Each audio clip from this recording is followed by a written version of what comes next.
안녕하십니까. 토론배틀TV의 자유영혼 논객 인사드립니다. 최근에 유입된 코로나 바이러스 때문에 불안감이 증폭되고 있습니다. 지난 2015년 메르스 사태라는 아픈 경험을 했던 대중들로서는 당연히 새로운 바이러스의 출현에 불안해할 수밖에 없을 것이며 충분히 그 입장이 이해됩니다. 그런데 저는 그래도 이번엔 2015년과 같은 대참사로 이어지지는 않을 것으로 예상합니다. 2015년 박근혜 정부 하에서 메르스 사태를 겪은 후 많은 게 달라졌습니다. 전 세계적으로 유사 사례가 없을 정도로 무방비로 대처하여 피해를 키웠던 게 당시 정부의 메르스 대처였는데요. 정말 그 당시 전염병에 대한 준비는 개판 그 자체였습니다. 일단 방역의 첫 단계인 공항 방역이 완전히 제 기능을 상실한 상태였습니다. 그게 정말 우스운 상황인 게 그 당시 메르스는 전 세계적으로 이미 경각심이 높아져 있던 상황이었습니다. 쉽게 말해서 전 세계적으로 메르스 주의보가 내려져 있던 상황이었단 말입니다. 그럼에도 불구하고 공항에서의 방역 대책을 전혀 마련하지 않았었죠. 이건 매뉴얼이 있고 대책도 있었는데 누군가의 실수나 개인의 일탈로 인해 그게 잘 지켜지지 않은 차원의 문제가 아니라 아예 그런 대책 자체를 국가적 차원에서 마련하지 않았었다는데 그 특이점이 있습니다. 전 세계가 메르스 유입 가능성을 조심하라고 워닝 시그널을 주고 있는 그런 상황이었는데 공항의 대책을 전혀 마련하지 않고 있었다? 이건 진정 심각한 것입니다. 해외로부터 유입되는 전염병은 밀입국을 전제하지 않는 한 공항에서의 철저한 방역만으로도 거의 대부분 성공적으로 막을 수 있습니다. 아주 좋은 사례가 노무현 시절의 사스였습니다.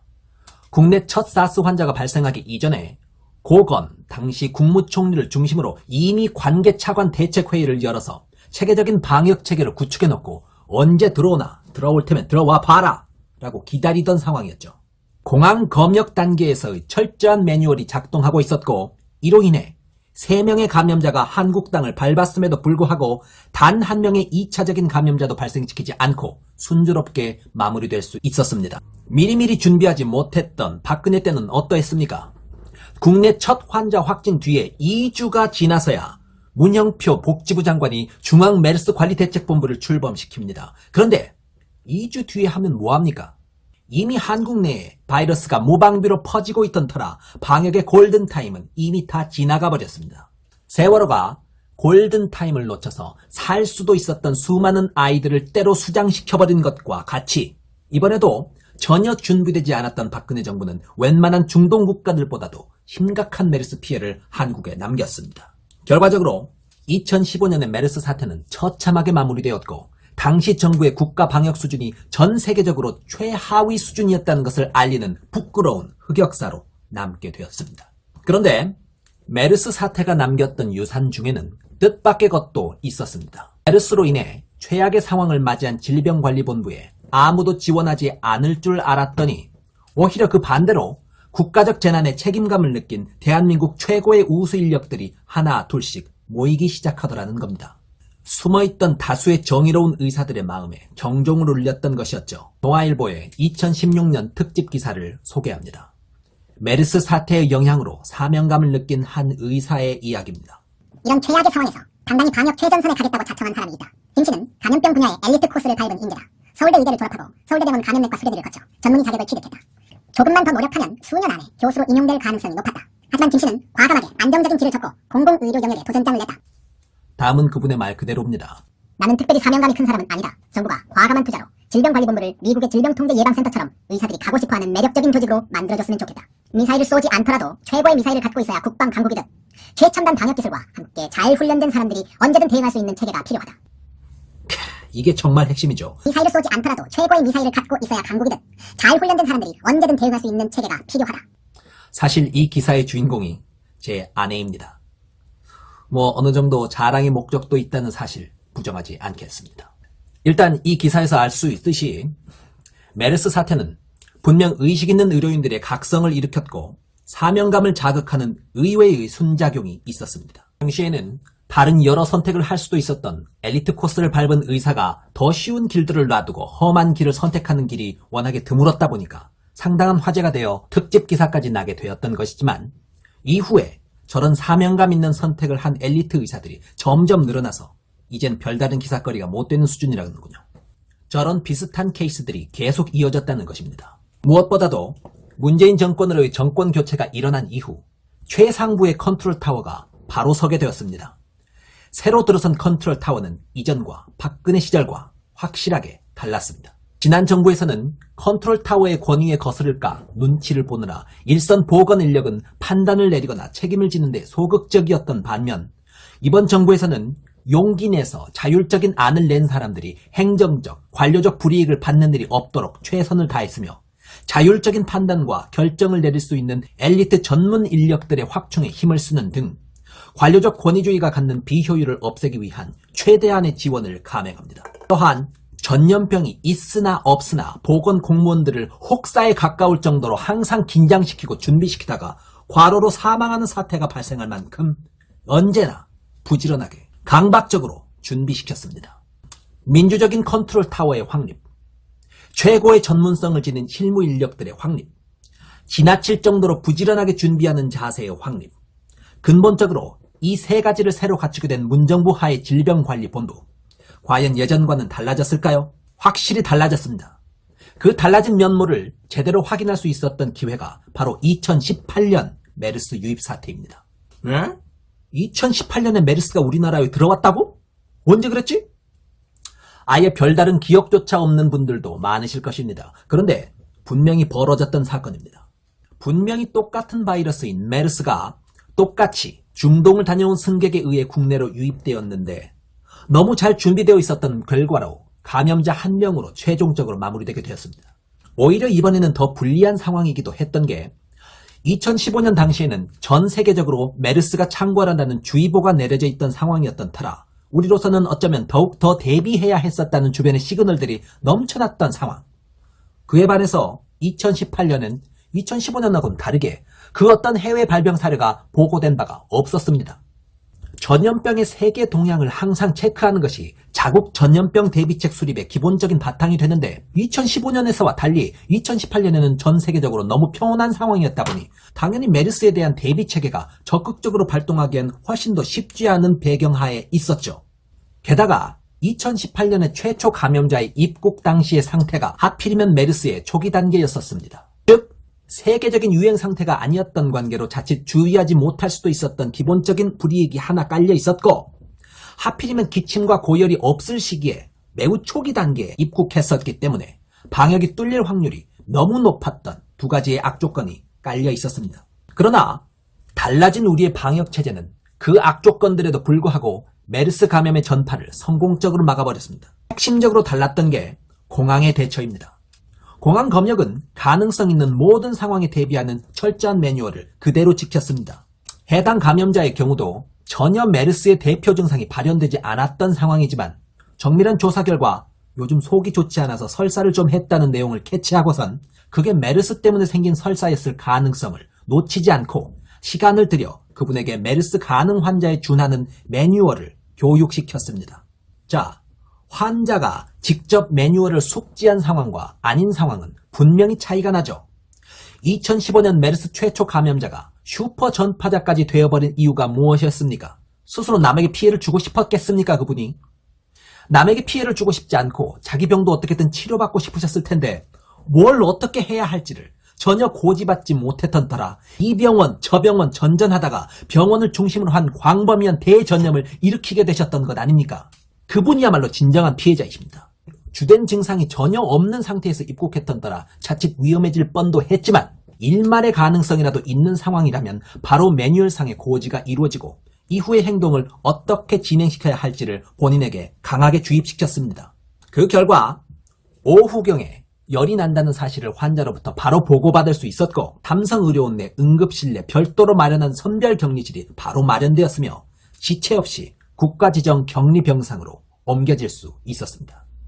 결국 반나절 만에 확진이 이루어져서 접촉자의 수가 최소화될 수 있었던 것, 과정 하나하나에 매뉴얼이 살아있었기 때문입니다.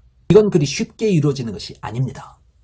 2015년에서 2018년까지 수백에서 수천에 이르는 설사 환자가 있었을 텐데 그 흔한 설사 환자분들 중 언제 진짜가 나올지 모르니까 그 수백 수천의 설사 환자들에게 번거롭지만 동일한 지침을 빠짐없이 교육하였을 것입니다. 그 수백 명의 설사 경험자 중 진짜가 입원해서야 나타났을 따름이지 그들 하나하나에 했던 공항 검역기관의 노력은 똑같이 그들에게 행해졌을 것입니다. 전 세계적으로 메르스가 창궐하던 시기에만 신경 써서 행하는 게 아니라 아무 때나 상시 무조건 설사 환자가 있었다면 그게 진짜 메르스의 전조 증상일 수 있으니 똑같이 교육시키고 주지시키는 매뉴얼이 그 언제가 될지 모르는 한순간을 대비하여 계속 지켜지고 있었다는 얘기입니다. 당시 문정부의 역학조사 의지는 정말로 투철해서 그 사람이 어떻게 저 병을 얻게 되었냐를 철저하게 조사하기 위해 아예 쿠웨이트에까지 감염병 전문가를 특파해서 병의 뿌리를 밝히려는 시도를 했죠. 마침 제 아내가 당시 2018년 메르스 방역의 최전선에 섰던 전문가로서 쿠웨이트에 특파된 바로 그 주인공이 되었습니다. 요즘 언론에 자주 등장하시는 이재갑 한림의대 교수님께서 애초에 특파될 뻔 하셨었는데 최종적으로는 저희 아내가 특파되게 되었죠. 감염 전문가가 2명씩이나 갈 필요는 없었다 보니까요. 쿠웨이트에 도착한 한국의 전문가들은 쿠웨이트 내의 전문가 팀과 함께 실제 그 확진자가 돌아다녔던 루트를 중심으로 철저한 역학조사를 실시하였으며 결국 이번 감염이 더 이상 세계적으로 확산되지 않고 완벽하게 종결되었음을 확실히 결론 지을 수 있었습니다. 즉 2018년에 제2차 메르스 유입 사태는 전 세계에서 유일하게 한 명의 감염자만이 보고되는 것으로 마무리되는 이례적인 일이 발생하게 되었습니다. 사실상 대단한 성과였습니다. 지난번과 비교해서는 당연히 그랬고 일반적인 전염병 방역 사례에 비추어서 봐도 당연히 그러했습니다.